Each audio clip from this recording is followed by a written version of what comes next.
नमस्ते।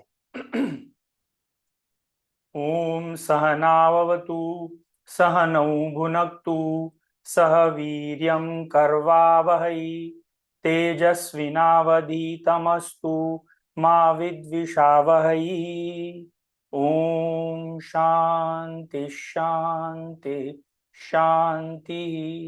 हरि ओम श्री गुरुभ्यो नमः। हरि ओम।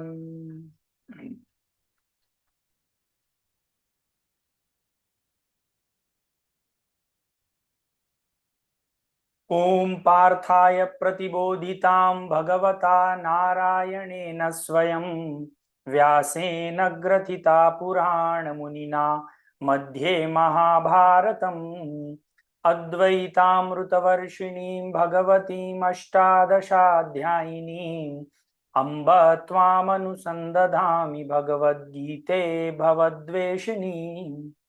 नमोऽस्तु ते व्यास विशाल बुद्धे पुल्लारविन्दायतपत्रनेत्र येन त्वया भारततैलपूर्णः प्रज्वालितो ज्ञानमयः प्रदीप प्रपन्नपारिजाताय स्तोत्रवेत्रैकपाणये ज्ञानमुद्राय कृष्णाय गीतामृतदुहे नमः।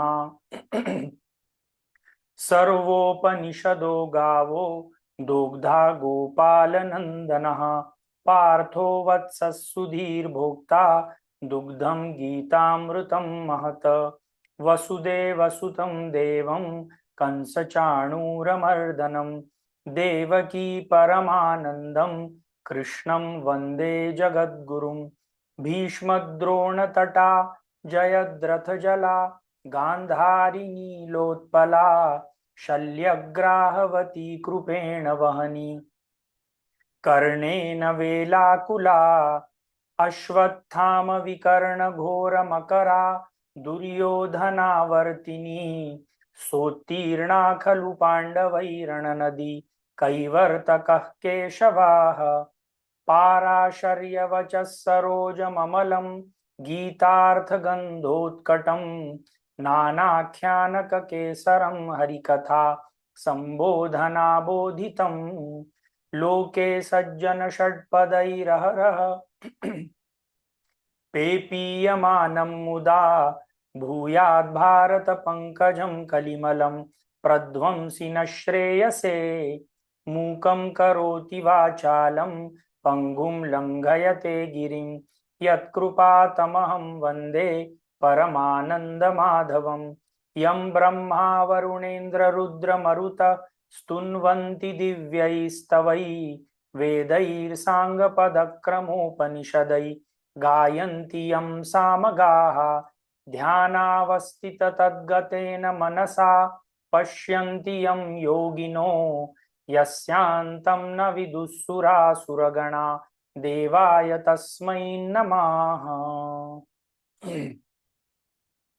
तो पिछले बार हम लोगों ने 12वें अध्याय का भक्ति योग का एक जनरल इंट्रोडक्शन किया था और इसमें हम लोगों ने ये देखा था कि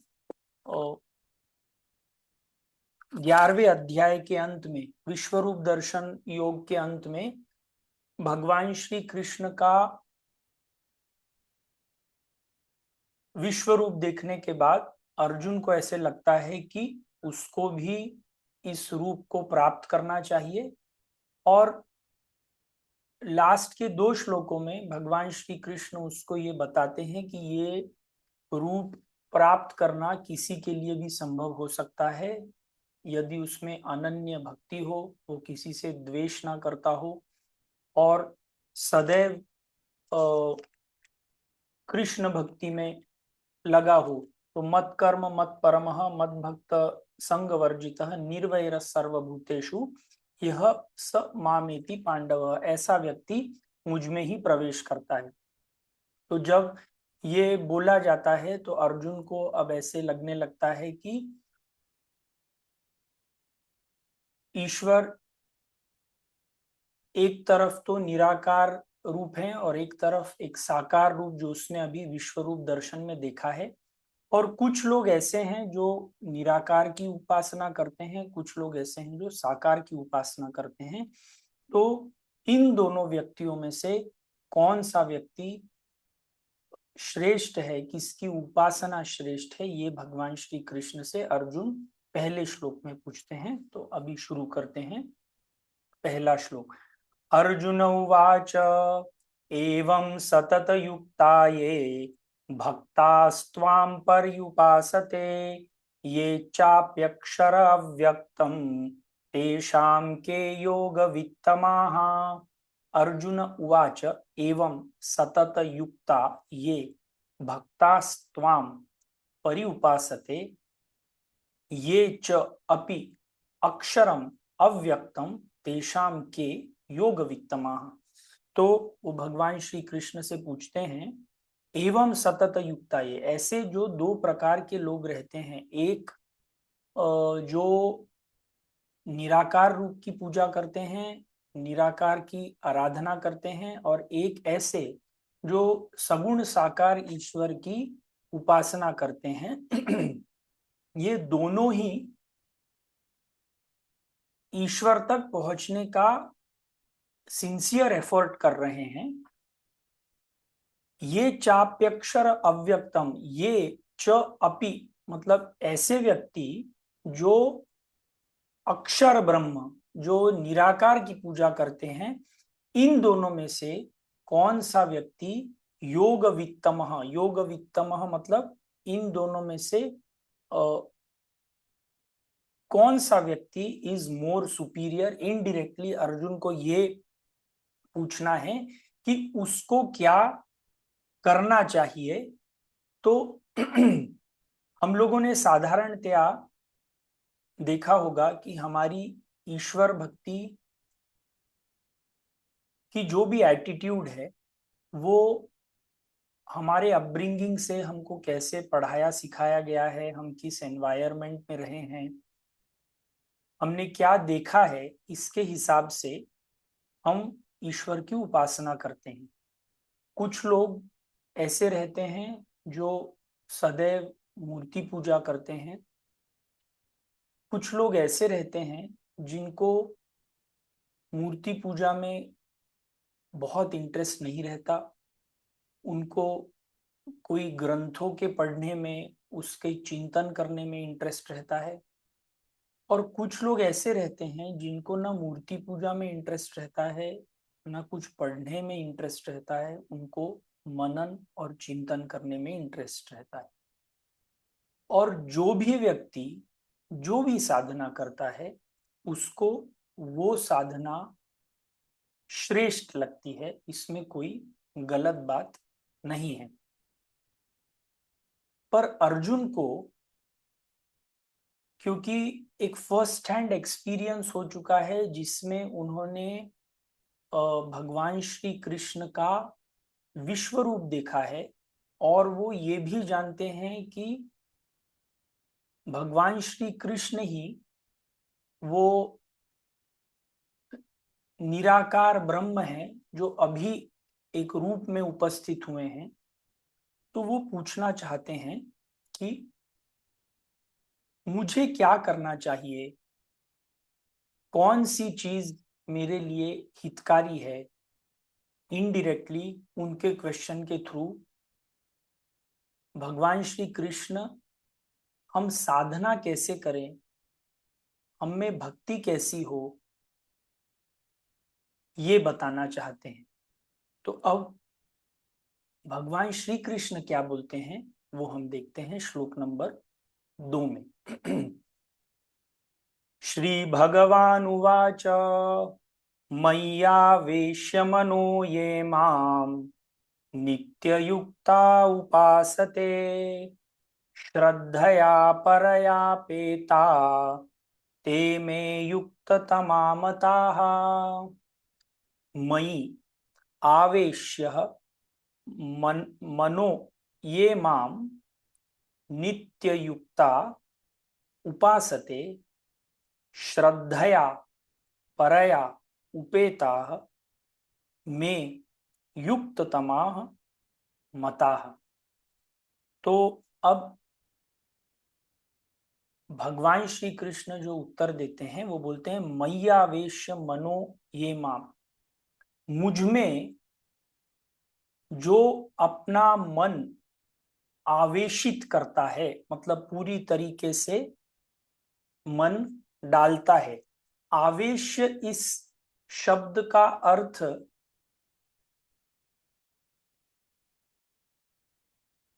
एक डीपर मीनिंग है। हमारा कोई चीज में एक इंटरेस्ट हो सकता है, जैसे मान लीजिए आपका खेलने में इंटरेस्ट हो सकता है, पर जैसे ही कोई दूसरा गेम आता है तो आप ये गेम स्विच करके एक दूसरा गेम खेलने लगते हैं। ये एक जनरल इंटरेस्ट है। पर किसी एक व्यक्ति का मे बी बैडमिंटन खेलने में या मे बी कोई किताब पढ़ने में इतना ज्यादा इंटरेस्ट होता है कि उसको ऐसे लगता है कि कब मैं ये किताब पढ़ना शुरू करूं, कब मैं खेलने चला जाऊं। उसको बाकी की सब चीजें जितनी भी जग में हैं वो इतना इंटरेस्ट नहीं जनरेट करती जितनी वो एक चीज उसके इंटरेस्ट की है। जैसे किसी के लिए गेम हो सकता है, किसी के लिए पढ़ना लिखना हो सकता है, किसी के लिए और ट्रैकिंग जाना हो सकता है, किसी के लिए शॉपिंग करना हो सकता है। तो भगवान श्री कृष्ण बोलते हैं मय्यावेश्य मनो ये माम, जो मेरे में अपना मन पूरी तरीके से आवेशित कर देता है, जो पूरी तरीके से अपना मन मुझ में डाल करके रखता है। नित्य युक्ता उपासते, और मन डालने के बाद नित्य, नित्य मतलब कंटिन्यूअस 24/7 नित्य युक्ता उपासते। उपासते का मतलब अगर आप ये संस्कृत में शब्द देखें, उप और आसन, उप मतलब पास में बैठना, आसन, उप मतलब पास और आसन मतलब बैठना, उपासते मतलब किसी के पास बैठना। पर भगवान श्री कृष्ण इसमें बोल रहे हैं, भक्ति की डेफिनेशन देना चाह रहे हैं कि जो व्यक्ति मुझ में पूरा अपना मन डाल करके सदैव मुझसे जुड़ा हुआ रहता है, मेरी उपासना करता है। और इसमें सदैव का अर्थ बहुत इंपॉर्टेंट है। हम जब भी ईश्वर की उपासना करते हैं तो कोई मुश्किल आ जाती है तो उस उपासना पर भी बहुत सवाल उठने लगते हैं कि मैंने तो भगवान की पूजा की थी, तो फिर मेरे साथ ये एक्सीडेंट क्यों हुआ। मैंने तो ऐसा किया था, तो फिर मेरे बेटे के साथ ऐसा क्यों हुआ। उसने इतनी एग्जाम की अच्छी तैयारी की थी और मैंने सत्यनारायण की पूजा भी की थी, पर तभी भी उसका सिलेक्शन नहीं हुआ।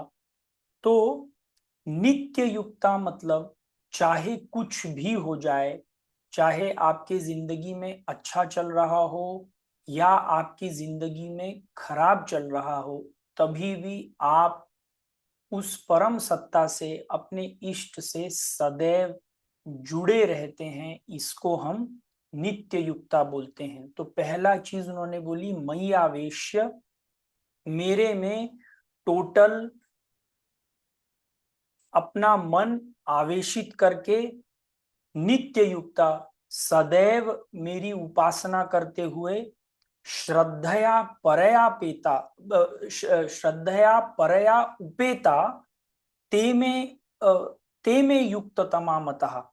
फिर बोलते हैं जिसकी श्रद्धा,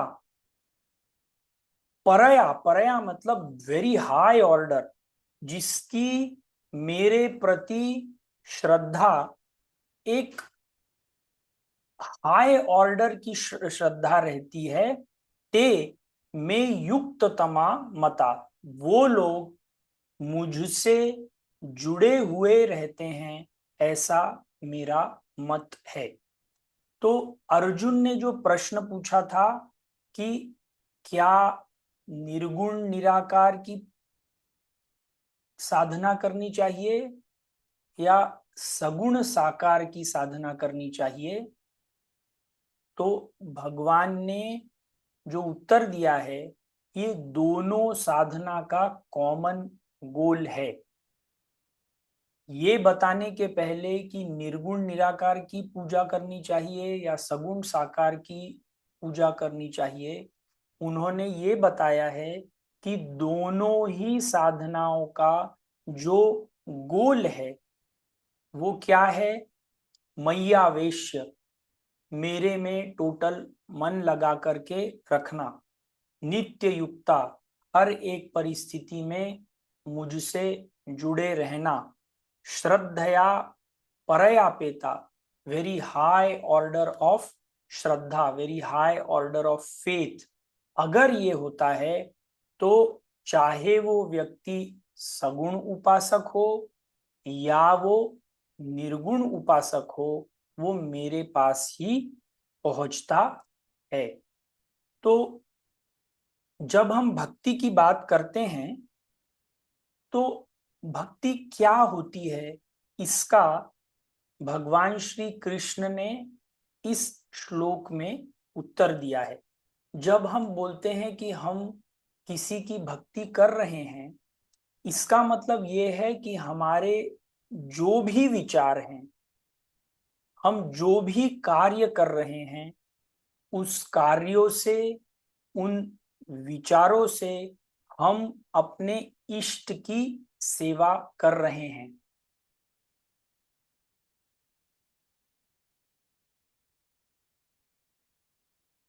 जैसे वो कहीं पे लिखा है, मुख में हो राम नाम, राम सेवा हाथ में। हम चाहे जो भी कर रहे हो, चाहे वो हमारा घर का काम कर रहे हो, चाहे वो पूजा कर रहे हो, चाहे ऑफिस का काम कर रहे हो, 24 घंटे हमको उसकी याद में काम करना, ये अगर हो पाता है और ये प्रेम पूर्वक हो पाता है तो इसी को भक्ति बोलते हैं। हमारा विचारों का प्रवाह हमारे इष्ट के पास प्रेम पूर्वक और सदैव निरंतर बना रहे, इसको भक्ति कहते हैं। ज्यादातर लोगों की भक्ति कई बार प्रेम पूर्वक नहीं रहती, कई बार निरंतर नहीं रहती, और कई बार श्रद्धा युक्त नहीं रहती। हमारी भक्ति जो है वो अभी पूरी मैच्योर नहीं है। जब जिंदगी में कोई ऐसी परिस्थिति आ जाती है जो हमको अच्छी नहीं लगती, तो हमारी भक्ति डगमगाने लगती है। तो भगवान श्री कृष्ण यहाँ पे भक्ति का डेफिनेशन देते हैं कि जब हम हमारे संपूर्ण विचार श्रद्धा के साथ अपने आप को पूरा डुबा करके 24/7 उनकी याद में रहते हैं, तो इसको हम भक्ति बोलते हैं। इसी चीज को कांस्टेंट रिमेम्बरेंस भी बोलते हैं। कांस्टेंट रिमेम्बरेंस मतलब हम हमारी जिंदगी के कोई भी काम में ईश्वर की याद हमारे मन में सदैव चलती रहनी चाहिए। और इसका सबसे सरल तरीका है कि आप जो भी काम कर रहे हैं, जो हम लोगों ने पिछले टाइम कई बार ये डेफिनेशन की है, कर्म योग का डेफिनेशन है ईश्वर अर्पण बुद्धि और प्रसाद बुद्धि। हम जो भी कर रहे हैं वो ईश्वर को अर्पण करते हुए करें तो वो ऑटोमेटिकली याद में हो जाएगा। और हम अर्पण कभी कोई चीज किसको करेंगे? जिसका हमको प्रेम होगा। जिसके प्रति प्रेम नहीं है उसके प्रति आप चीज अर्पण नहीं करते। आप अगर किसी सरकारी ऑफिस में जाते हैं और वहां पे आप किसी को कुछ काम कराने के लिए पैसे दे रहे हैं, तो ये अर्पण नहीं कहलाया जाता। आप बहुत मन मार करके, मन को दबा करके वो पैसा दे रहे हैं। पर जब ईश्वर के पास जाकर के आप दान देते हैं तो वो प्रेम से रहता है।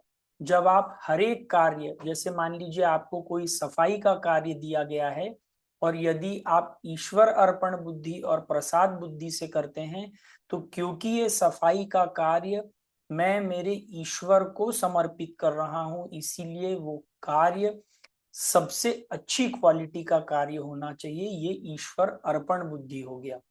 पर अगर किसी ने आपको बोला है कि ये जगह साफ करो और आपको नहीं करनी है, बहुत मन मार के कर रहे हैं, तो आप आड़ी टेढ़ी कैसे भी घर को साफ कर देंगे। तो भगवान श्री कृष्ण बोल रहे हैं कि भक्ति में सब विचार प्रेम पूर्वक सदैव उस अपने इष्ट की तरफ कंटिन्यूअसली पहुंचने चाहिए, चाहे आप सगुण उपासना कर रहे हो, चाहे वो निर्गुण उपासना कर रहे हो। जैसे गंगा की जो नदी है, वो कितने भी राह में ऑब्स्ट्रक्शन आ जाए, वो यहां से वहां घूमते हुए फाइनली सागर के साथ मिल जाती है।